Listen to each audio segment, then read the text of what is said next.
Well, 2 weeks ago, none of us would have ever predicted that anything could move the coronavirus from being the number one slot in the news cycle. But that has happened. In recent incident with George Floyd has been dominating the reporting around the country, even around the world, and the reactions of people have been noteworthy, all the way from peaceful protests to violent reactions, including vandalism, looting, burning, and murder. I think you would agree, our nation is in chaos over this issue. Not only have we had a worldwide pandemic that included the deaths of people all over the globe, not only did we come out of a free fall in our economy, but now our country is forced to deal with a long-standing issue of racism and injustice. It's as if it's torn the scab off of a wound that has been a part of our nation that has never really healed. Racism. What is racism? Racism is the belief that someone is superior to somebody else based on skin color. It is antagonism that is directed towards someone else based on one's own race being superior, greater, better, more viable. To say that this has divided our nation, well, that's an understatement. It is severely divided our nation. And I think one of the proofs is that right now I'm being judged by what I say. I know that people are listening to this probably different than they've listened to other sermons. There's both people on both sides of this issue. On the racism issue, they're just really keen. What's he going to say about racism? There's others on the more on the law enforcement side. What's he going to say? Law enforcement people need to be honored, et cetera, et cetera. So I feel I'm in a lose-lose situation no matter what I say. I'm just going to ask you to put down your preconceived notions and tune in because, listen, I'm not going to take sides politically on this issue. I want to take a side morally and spiritually, biblically. You see, it's wrong to take someone's life brutally without mercy. It's wrong to kneel on somebody's neck for almost 9 minutes and snuff out human life. That's wrong. It's also wrong to loot. It's wrong to attack, to kill, to riot, and to use that as an excuse for exacting justice. Taking justice into our own hands because it's the only language that people will hear. So what I want to do is raise this conversation to a higher level, a spiritual level, a biblical level, because the issue isn't a skin issue. The issue is a sin issue. And we have to deal squarely with what the Bible says about it. And I'll be the first to admit, I do not have all the answers on this. This is a very complex issue. And it's an issue for which I have humbly sought counsel and advice from people who are better informed than me. So this week, I got on the phone, a Zoom phone call with a friend of ours at the church who has preached at our congregation for many times, Pastor Tony Clark from Newport News, Virginia. He is a pastor. He's a black pastor. He's a black leader. He's been in the Marine Corps. He's been raised in a culture where he's been on both sides of this issue. And I asked him some very pointed questions. And I'm going to now let us watch a part of that interview before I continue. Let me just set it up and saying I'm on with Pastor Tony Clark. Tony, you're on the East Coast. I sure appreciate you joining us. I think that you can speak to what's happening around the world, around the country, especially with George Floyd in a way that nobody else can from the pastoral community. And you can educate myself and us as a church. So there's frustration that is mounting around the country. And let me ask you this, what are you seeing in your own congregation? Because you serve a multi-ethnic, multicultural congregation in the East Coast. Tell us.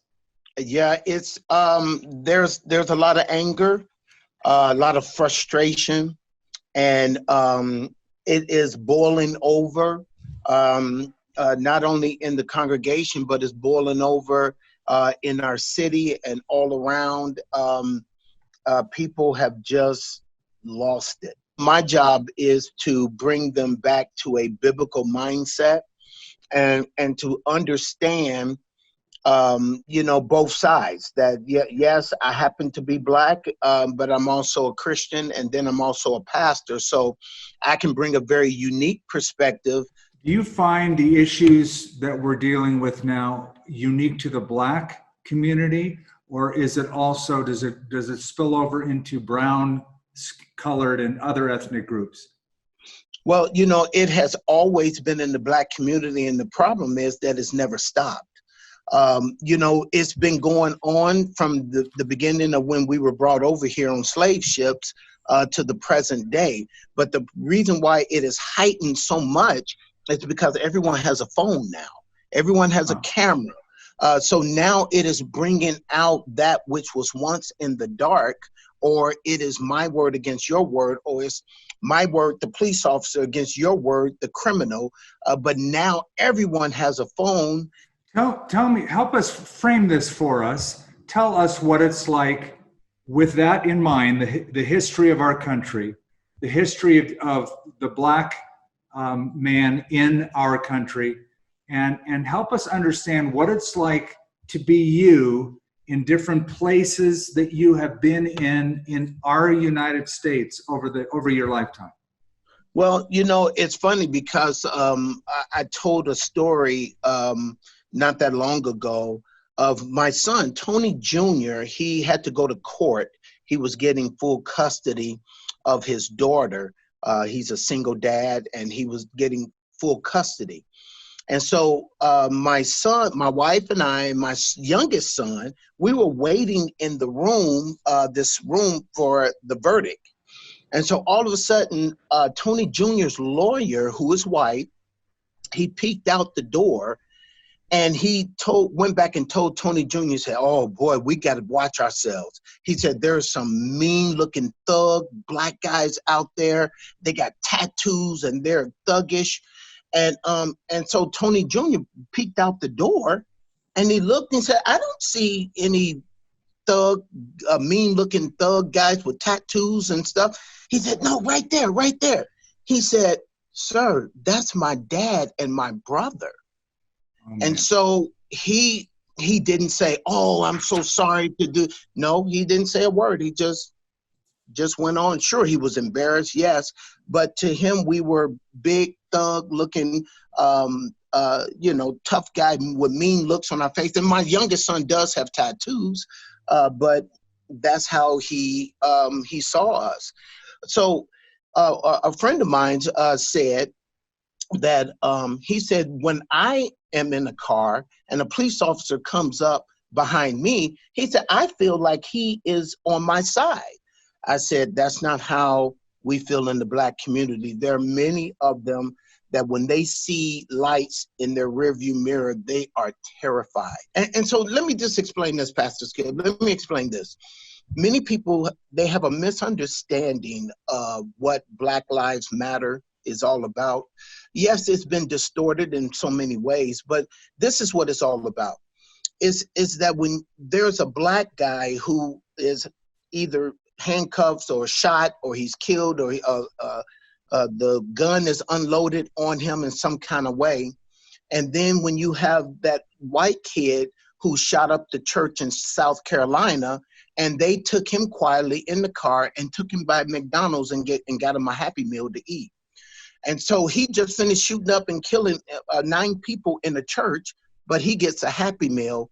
A Black guy gets stopped, and 9 out of 10, he might get killed. And so they were saying, don't our lives matter too? That was the whole point of the Black Lives Matter. Our lives matter too. So let me drill down on that a little bit, because this whole slogan has become a bone of contention. And somebody will say Black Lives Matter, and then somebody will say all lives matter, as sort of to counteract that. And you're saying, no, but you're not really hearing what we're saying. It's more than that, right? So drill down on what people are missing when they immediately go to the slogan, all lives matter. Yes, I'm so glad you said that, because that was a point that I definitely wanted to make sure that was talked about. When people, because people are saying it even now, all lives matter. The best way I heard it put is, if you go to a breast cancer rally and you go there yelling, all cancer matters, that's the equivalent of Black people being killed and you saying, well, all lives matter. Well, you would never go to a breast cancer rally saying, well, all cancer matter. Y'all just focusing on breast cancer. No, all cancer. That would be dumb. That would be a silly thing to say. And that's what's happening, because when you say all lives matter, you're discounting. Number one, there's two things. Number one, you're discounting what we're going through. You're not trying to understand. And number two, here's the big one.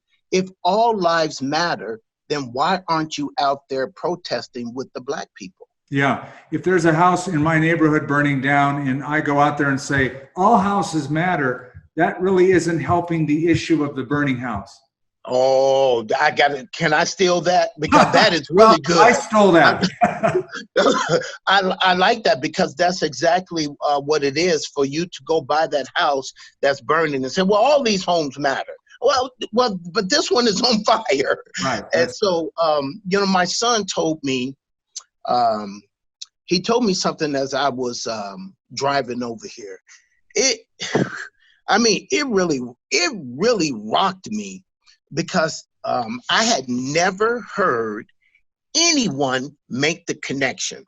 I definitely don't approve of the looting and the stealing and killing and craziness that's going on out there. I don't approve of any of that. But my son told me this. He said, look here. He said, people are against Black people protesting. He said, but no one is talking about how Jesus protested by overturning tables in the temple because they had turned his father's house into a house of merchandise, and instead of it being a house of prayer. I don't hear no one talking about how Jesus protested what they were doing to his father's house when he overturned the tables in the temple. I said, Eric, I had never heard anyone make that connection. I'd never heard that. I said, surely you're going to have people, Jesus was sinless. It wasn't a sin what he did. What these people are doing out there is sinful. Well, yeah, the looting, we already admitted, the looting, the killing, and all of that is definitely not right. One thing that made Ezekiel such a wonderful prophet was that in Ezekiel 3, verse 15, it says that Ezekiel sat where they sat.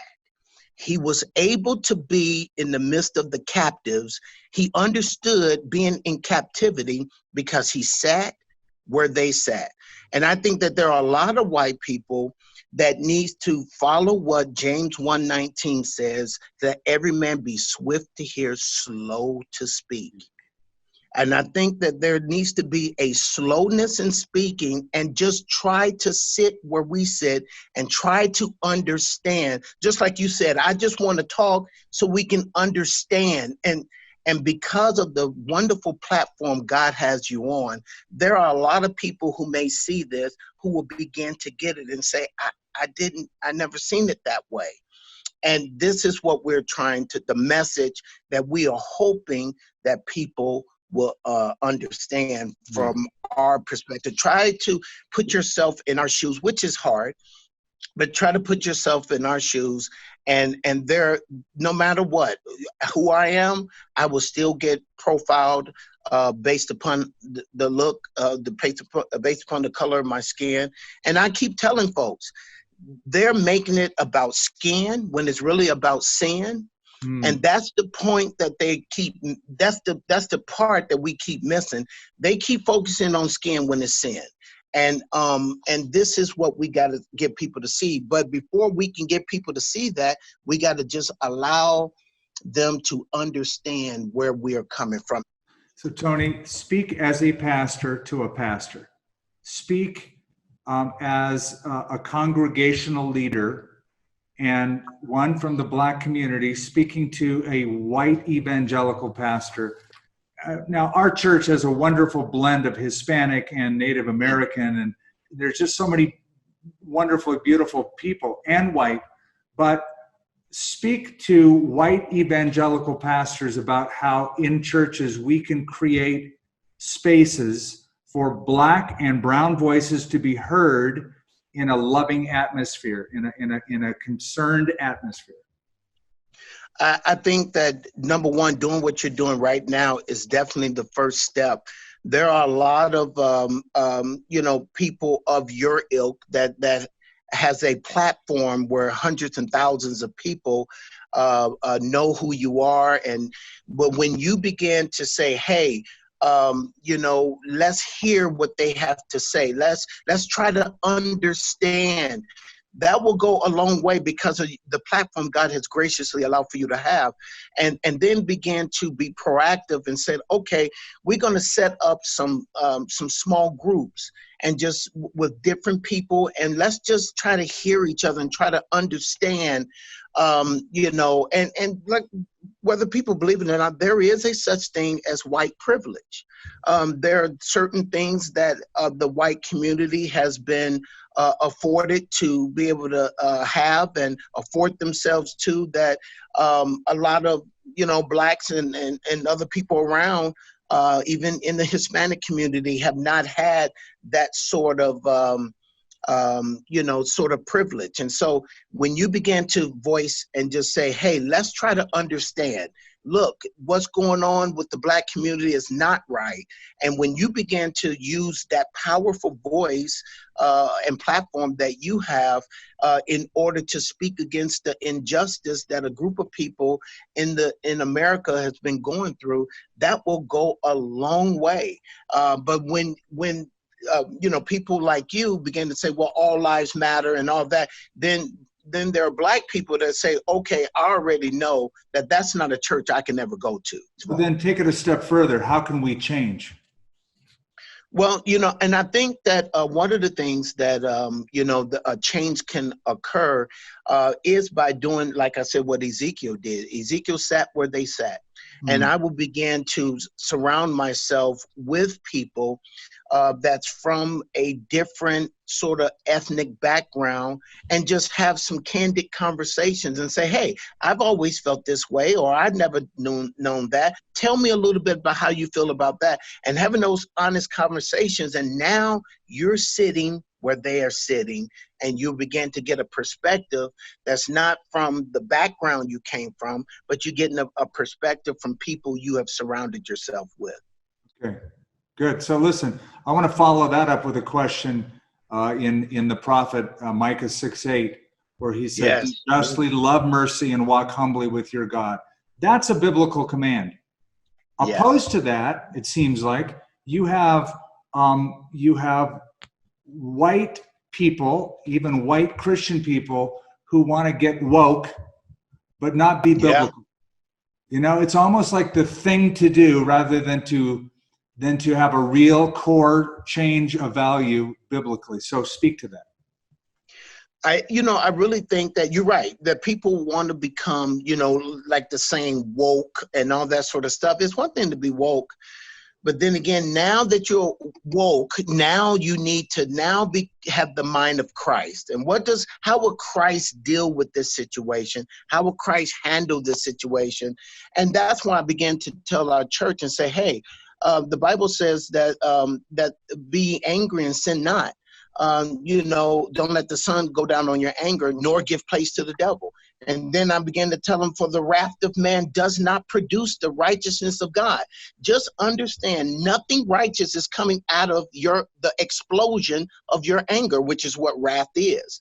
And so now it's our job to begin to guide them and to have a biblical mindset, and also, having sympathy and empathy for those who are trying to live out this Christianity, and their skin may be a little bit darker than yours. And so my job, and what I did was I tried to tell the folks, say, look, my job is, when you come here, I'm to give you the mind of Christ through the word of God. It's just like Asa said in Psalm 73. He said, my foot almost slipped when I saw the prosperity of the wicked. He said, but when I went into the sanctuary, That's where I saw their end. It's in the sanctuary that we see things from God's perspective and from a biblical perspective. So when they come into the sanctuary here, I'm to give them what thus saith the Lord. Would you say that the evangelical church at this moment has a unique opportunity that if we don't seize it,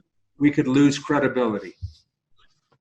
You are 100% right. This can be our defining moment here, because I think if we don't handle this situation properly, I think even when the quote unquote church opens back up, there'll be a lot of people we'll lose. Because now there are a whole lot of, what I've seen is a whole lot of white people that are protesting with blacks and saying, you know what, this is a new day. My dad and my parents and my grandparents, they were racist, but I'm not this way. I'm kneeling with you. I'm protesting with you. Is there a danger of the church remaining silent during a season of racial tension like we're in? Yes, it is. Yes, it is big time. And because, we used to say, years ago, out in California, to be undecided is to be decided. And when people are silent, they're affirming. You say, no, I'm not affirming. I'm just not decided. Well, to be undecided is to decide. Tony, finally, last question. If you have an opportunity to speak to an individual believer who just is wondering what their next step should be. Okay, I want to listen, I want to sit in their place, but then what? Because this has been a divide for years. This is an issue that sort of we cycle through and then we leave it and something else takes its place and then we're reminded of it again and then something else. So leave us with a last nugget of something that's more permanent. Well, as I was saying that this is the church's finest moment, because racism is a sin. It's a sin in the heart. No amount of laws and no amount of protesting and looting and killing is going to ever bring back any of those people who died. It's because it's a sin in the heart. You can't legislate righteousness, no matter how much even Josiah tried to. You can't legislate righteousness. It's a sin of the heart. And this is the church's finest moment. And the only thing that can change the heart is the gospel. The gospel of Jesus Christ is the only thing that can change a person's heart. Jesus said that Christ may dwell in your hearts through faith. And when Christ is in your heart, he changes your perspective. And so there are a lot of people who named the name of Christ and they did ungodly things. And so we're not going to give Christianity a black eye because ungodly people did ungodly things. So it's the same way today. Men's hearts are evil and they need the gospel of Jesus Christ. And we as Christians need to begin to live and love our fellow man, because he who hates his brother has not seen the light, 1 John tells us. So we need to share the light of Jesus Christ and show empathy and sympathy towards those who are constantly being oppressed and suppressed. Tony, you are a gifted pastor. You're a good friend. I love you dearly. You have sown into our church on so many occasions, such great Bible lessons. And I thank you for your partnership over the years. God bless you.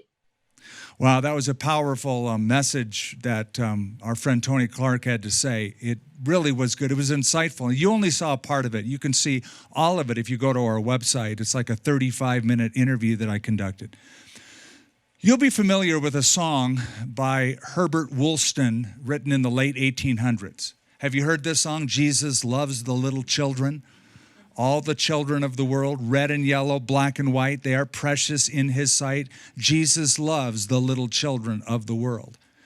We love that song, but unfortunately, not all of the little children feel equally loved. Different colors produce different dynamics in those children. Some feel unheard, some feel marginalized. Now, we're going to be studying Acts chapter 10. And we're going to be dealing with this topic of racism because Acts chapter 10 is essentially a story about racism. There is a man in this story. You're familiar with this man. He is from one group that felt superior to all other groups. He was, by the classic definition, a racist. It's the story of Peter. Yes, our beloved friend Peter, the great apostle of our Lord Jesus Christ. Peter, the self-confident one. Peter, the guy who said he would never deny Jesus. Peter, the one who tried to play Power Ranger in the Garden of Gethsemane and cut a guy's head off. He missed and got his ear. That's the real story. Most of us would have fired Peter in the first week. He was so, he just sort of moved out of impulse. He was an impulsive man. But what I love is how patient God has been with Peter. Not only in restoring him after his failure of denying the Lord, but here in Acts chapter 10, we see that God is not finished with Peter yet and has to convert Peter a little bit more in his ideology and his thinking. So we're going to begin in Acts chapter 24. We're going to read the story, and then we're going to make some notations, some highlights. Beginning in verse 24 of Acts 10, it says, "And the following day they entered Caesarea. Now Cornelius was waiting for them and had called together his relatives and close friends. As Peter was coming in, Cornelius met him and fell down at his feet and worshiped him. But Peter, lifting him up, saying, 'Stand up, I myself am a man also.' And as he talked with them, he went in and found many who had come together. And he said to them, 'You know how unlawful it is for a Jewish man to keep company with or go to one of another nation. But God has shown me that I should not call any man common or unclean. Therefore, I came without objection as soon as I was sent for. I asked then, for what reason have you sent for me?' So Cornelius said, 4 days ago I was fasting until this hour. And at the 9th hour I prayed in my house, and behold, a man stood before me in bright clothing, and said, 'Cornelius, your prayer has been heard, and your alms are remembered in the sight of God. Send therefore to Joppa, and call Simon here, whose surname is Peter. He's lodging in the house of Simon, a tanner by the sea. When he comes, he will speak to you.' So I sent to you immediately, and you have done well to come. Now, therefore, we are all present before God to hear all the things commanded you by God." Then Peter opened his mouth and said, "In truth, I perceive that God shows no partiality, but in every nation whoever fears him and works righteousness is accepted by him. The word which God sent to the children of Israel, preaching peace through Jesus Christ, he is Lord of all." We're going to stop there, and I'm going to go back and look with you at 4 steps in dealing with racism. Now, before you say, well, that really doesn't involve me, this really has nothing to do with me, I want you to hold tight and listen carefully. 4 steps in dealing with it. Number 1, acknowledging the problem. Acknowledging the problem. Notice what Peter does. In verse 28, he says to them, "You know how unlawful it is for a Jewish man," that is speaking of himself, "to keep company with or to go to one of another nation. But God has shown me that I should call no man, or I shouldn't call any man common or unclean." Notice that Peter said, look, you guys know that I shouldn't be here hanging out with you guys. You guys aren't cool for guys like me to hang out with. You are inferior to me. In fact, listen to it in the Message translation. You know, I'm sure, that this is highly irregular. Jews don't just do this, visit and relax with people of another race. Peter, by his own admission, was a racist because of his religious tradition. Now, you perhaps know, maybe you don't, that by the time of the New Testament, Judaism had become highly discriminatory.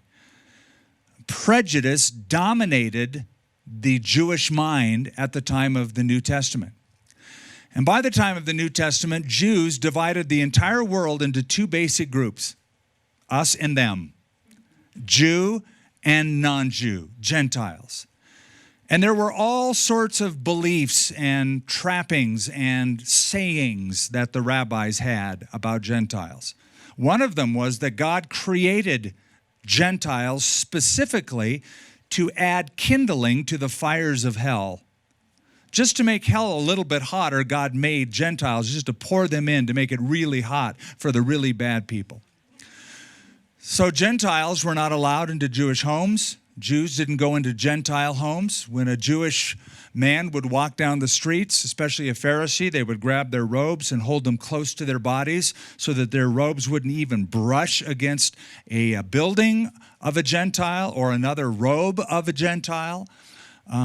They would, if they traveled to a Gentile area and came back to Israel, they would always do something that became a proverb. Even Jesus made mention of it. They would take their sandals and shake the very dust off their feet from Gentile land so it wouldn't end up in Israel. It was forbidden for Jews to drink milk that a Gentile had extracted from a cow because it was unclean. It was defiled. So that's Peter's mindset. These people, you people, are racially inferior to me, Peter admits. And so what God has been doing with Peter is giving him a crash course in grace. And he does that by a vision. We won't go through it all, but he just had a vision when he was in Joppa of a sheep being let down from heaven with all sorts of unkosher beasts on it. And the Lord said, "Rise, Peter, kill and eat." And Peter, being so compliant, said, "No way. I'm not going to do that. Not so, Lord." And it happened 3 times. So finally, it says in the scriptures, Peter was wondering what this vision meant. Now he's being shown exactly what it meant. God is destroying, for Peter, racial barriers, long-standing prejudices that Peter has lived with and wasn't aware of until this moment. The veil was torn in the temple when Jesus died, but that veil was still over many hearts, even followers of Christ, including Peter. So all of this is a prelude to us and our times. It's time for us to acknowledge that some people in our country feel unheard, feel unwanted, feel unsafe. And we need to acknowledge that we have a history in our country that's really not that old, and that is the enslavement of other human beings that began on plantations years ago. We have to acknowledge that by 1860, there were nearly 4 million slaves in these United States, that 1 out of every 7 Americans belonged to somebody else as a piece of property. And we have to acknowledge, as a church leader, I'll acknowledge that churches were on the side of the plantation owners. And churches believed that God was on their side in the sermons that they preached. 3 of the nation's leading Protestant denominations, the Presbyterians, the Methodists, and the Baptists, were all divided over the issue of slavery or related issues. And slavery, frankly, by many in these churches were not regarded as a sin. In fact, many Christians quoted scriptures to support slavery. Sermons were preached to support slavery. The abolition movement, that is to free slaves from oppression, the abolition movement was seen as a threat to the nation's economy and American culture. One abolitionist even wrote, and I quote, "There is no place where slavery finds a more secure abode than under the shadow of the sanctuary," end quote. In other words, the reason there is such slavery in our country is because the churches are supporting it. Now listen, that's only 150 years ago. In terms of world history, that is very recent. And that struggle didn't end then. It has continued into more modern times. Back in 1968, the National Advisory Commission on Civil Disorders, it was called, appointed by the president, President Lyndon Johnson at the time. It's called the Kerner Report, said this: "Our nation is moving toward 2 societies, one black, one white, separated and unequal. Segregation and poverty have created in the racial ghetto a destructive environment totally unknown to most white Americans." Close quote.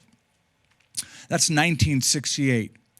It seems that every generation we have to be reminded of this and educate people on the feelings of people even in our present culture. And before you blame it all on the South, say, well, there's always the South's problem.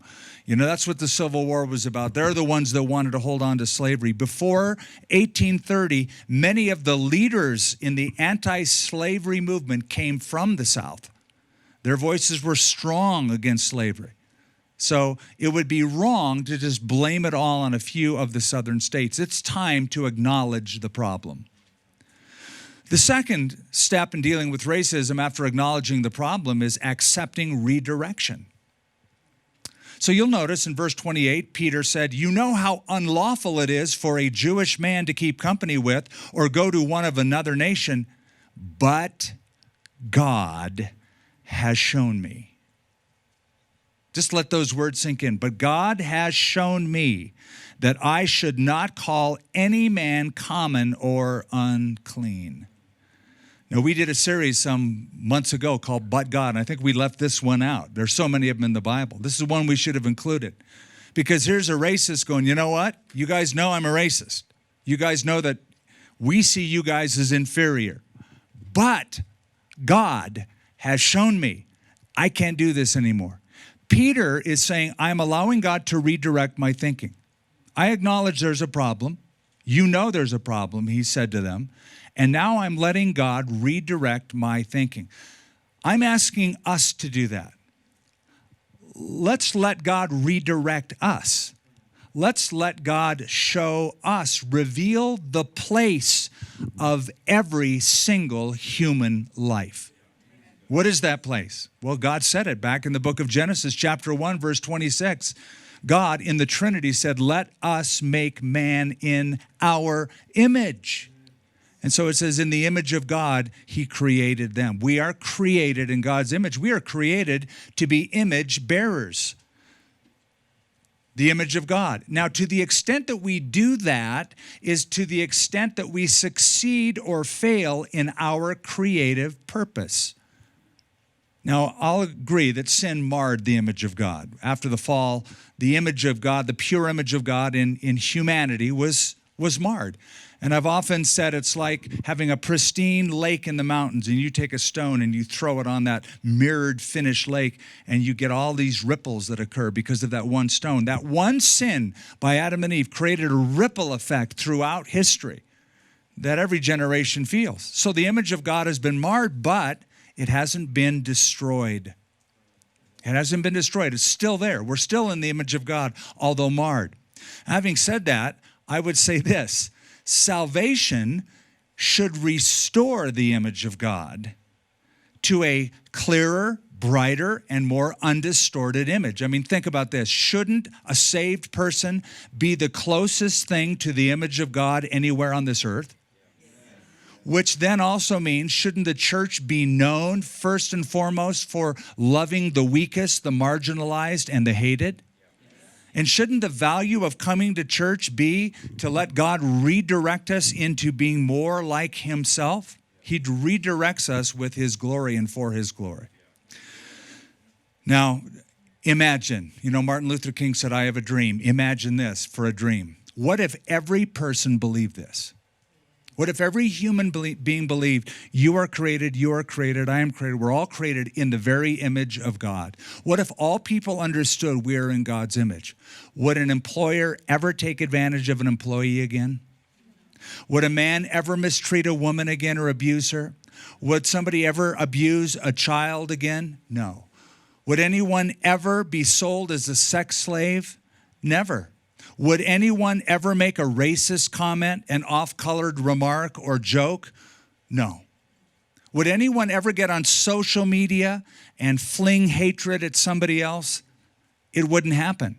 If we all believe we're all created in God's image, because if every human being is God's idea, and God doesn't have bad ideas, because God said it was very good after he created man on the earth, how can we ever say it's bad? And if we do that every time we have a racist remark or comment or thought, we're saying, God, that's a bad idea. That person is a bad idea. Now, according to Scripture, And I want you to hear this. You have value just because you are created in God's image. If you are listening to this and you have felt the brunt of racism, or you have felt like people have marginalized you or hated you, I want you to know you are not an accident. You are not an accident. You are not a mass of protoplasm just swimming around, bouncing around in a universe. You are not a fortuitous occurrence of accidental circumstance. You are planned. Your life is planned by God. You are wanted by God.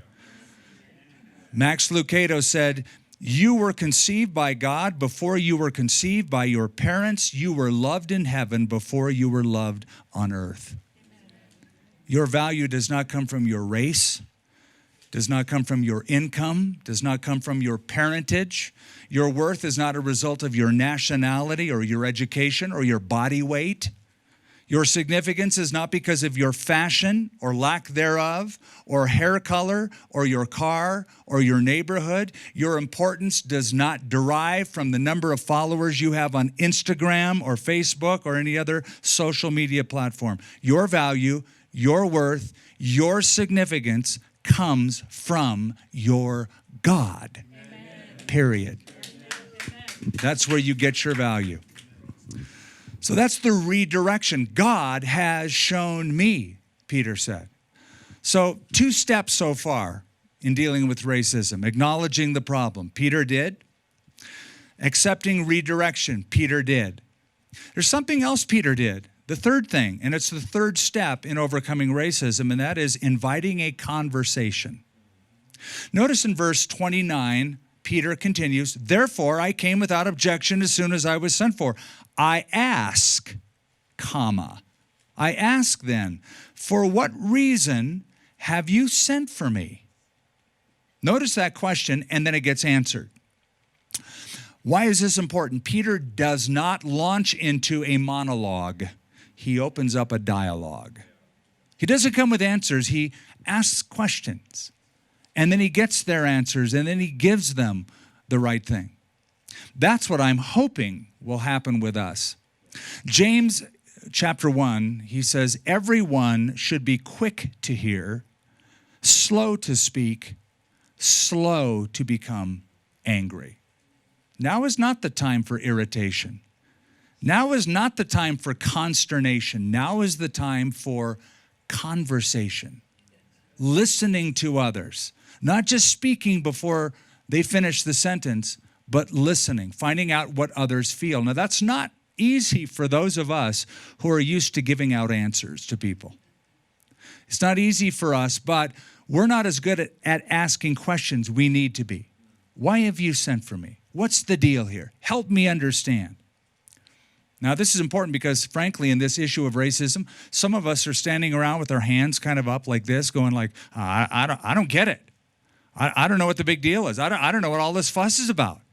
They legitimately do not get it. Then you have others trying to change the subject. As soon as you bring it up, they go, yeah, but what about this issue? And there's that problem you're not addressing. That's true. We're not addressing 1,000 issues. We're addressing an issue.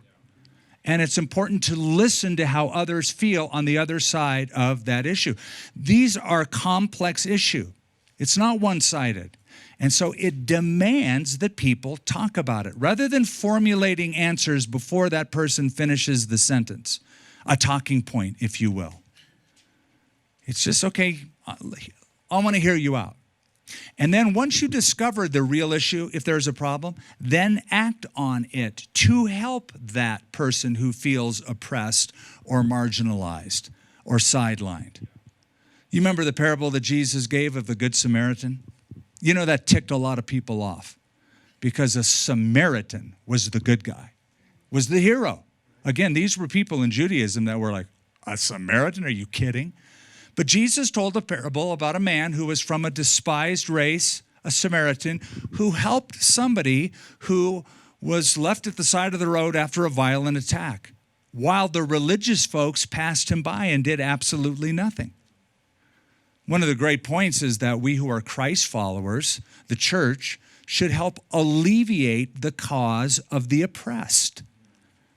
Jesus said in that synagogue in Nazareth, I have come to heal or bind up the brokenhearted, to proclaim liberty to the captives, to set at liberty or freedom those who are oppressed.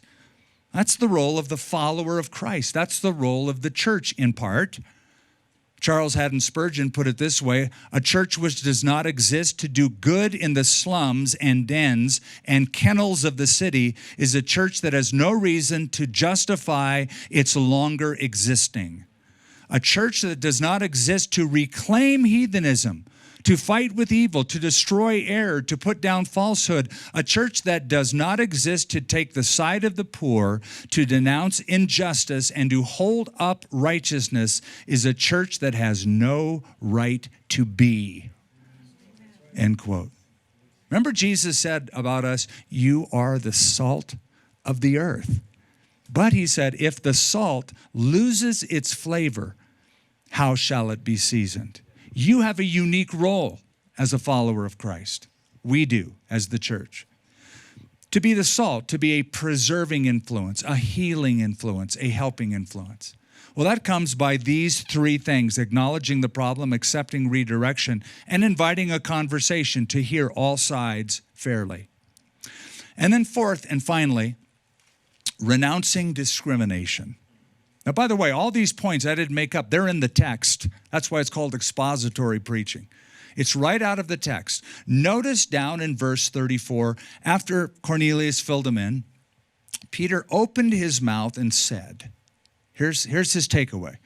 In truth, I perceive that God shows no partiality. Now, he then qualifies that in the other statements, but in every nation, whoever fears him and works righteousness is accepted by him. You know, Peter basically just unfolded John 3:16. For God so loved the world that whoever believes in him would not perish but have everlasting life. Now, that's a truth Peter knew, but he just sort of got around to acknowledging, I haven't really been living that way. But now I get it. Now I realize, in truth I perceive God shows no partiality. So Peter passes the test. He gets an A on the exam. That's what God is trying to show Peter, and Peter acknowledges that, voices that. He says, you know what? I figured it out. God has no favorites. There's no one person or one race or one religion that's better. Of course, there's only one way, truth, of life, that is through Jesus Christ. That's never going to change. But in terms of on a human level, God shows no partiality. Now, we all learned that in church. We all learned that we are first and foremost members of the kingdom of Jesus Christ. And then we are members of our unique racial makeup and our unique family that we're a part of and community that we're a part of. But first and foremost, and above all, we are Christians, which means there's absolutely no place for any kind of prejudice or bigotry in the life of a Christian. Now, listen, I know, I've followed the news. I know that there are many factors in the George Floyd case, including the drugs that he was on, including the background. I know all that stuff, the criminal record. That's true.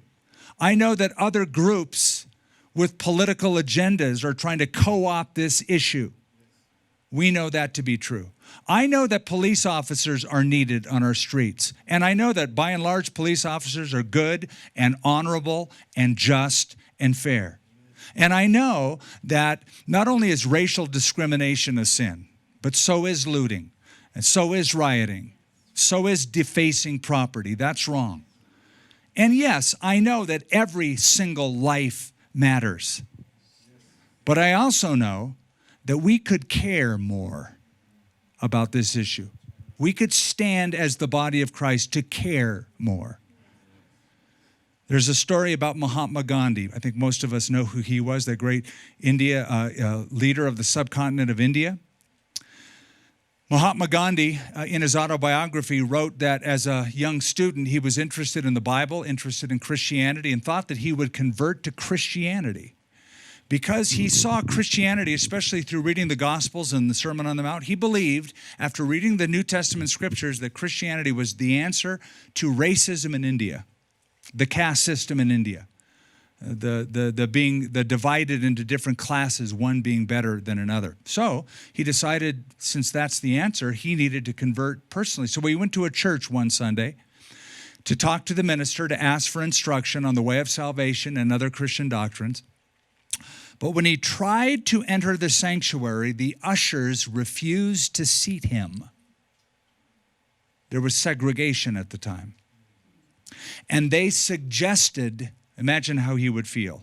He tries to go in. They suggested that he go and worship with his own people.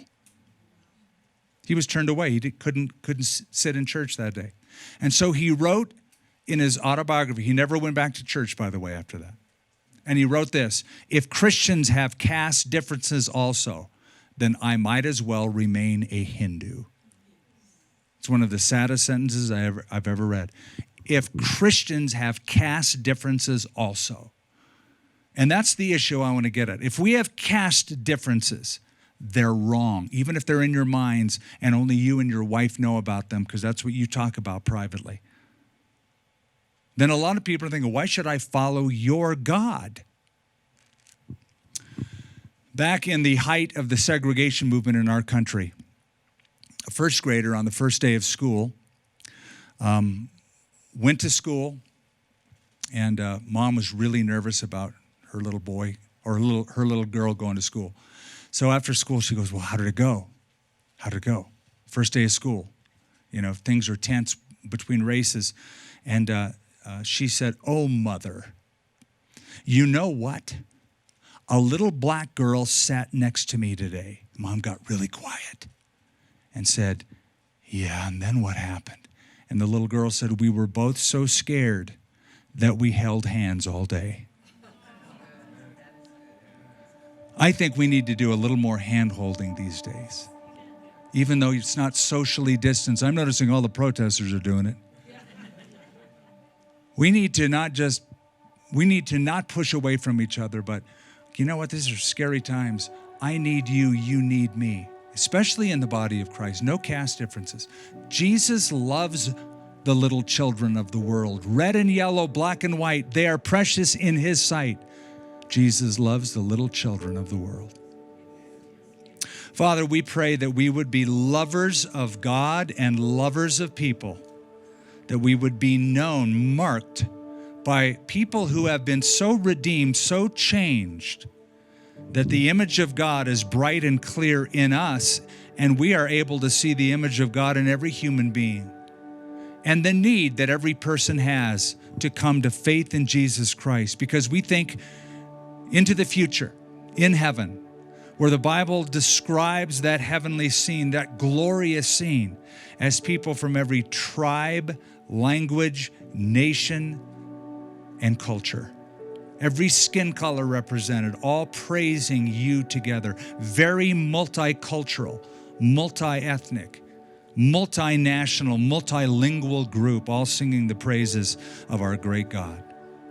I pray, Lord, you'd help us to acknowledge there is a problem and to accept your revelation, your redirection of how we should think, how we should deal with this.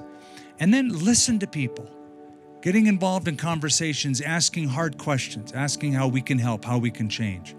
But then at the end of the day, renouncing discrimination, as Peter saw here, there's no partiality with you. You have no favorites. Help us to do that. Thank you, Lord, for the challenge that we find ourselves in. Thank you that we can address it biblically rather than just emotionally or just politically. The answers really are found in Christ and in your word specifically. Now help us, Lord, to be change agents and show real, authentic love to every caste member in our culture, every strata, every level. And I pray you'd use us to help the marginalized not feel that way any longer, but to feel validated and important and loved, and come to the place where they understand they were created by you. And not only do they have inalienable rights in our country, but they have the possibility of kingdom participation, of entering your kingdom, your glory one day. I pray you'd lead us in that in Jesus' name. Amen. Amen.